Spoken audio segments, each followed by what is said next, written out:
மறந்து போனவனுக்கு மகாலயம் என்கிறார்கள் முன்னோர்கள். மகாலயம் ஆண்டுக்கு ஒரு முறை இறந்து போன பெற்றோருக்கு திதி கொடுப்பது அவசியம்.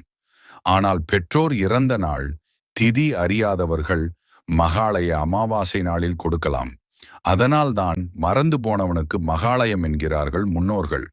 பித்திருக்களின் ஆசி ஒருவனுக்கு இருந்தால் அவனை தீவினைகள் அண்டாது. தீர்க்க ஆயுளும் செல்வ செழிப்பும் சந்தோஷ வாழ்வும் கிடைக்கும். மாறாக பித்திருக்களை மறந்தவர்களுக்கு சாபம் வாய்க்கும்.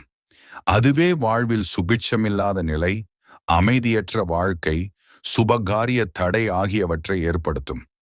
பித்திருக்களை திருப்தி செய்வது கடினமான காரியம் அல்ல. அமாவாசை அன்று முன்னோர்களை நினைத்து 2 நிமிடங்கள் எள்ளும் தண்ணீரும் அவர்களின் பெயரை சொல்லிவிட்டாலே மிகுந்த மகிழ்ச்சி அடைவார்கள்.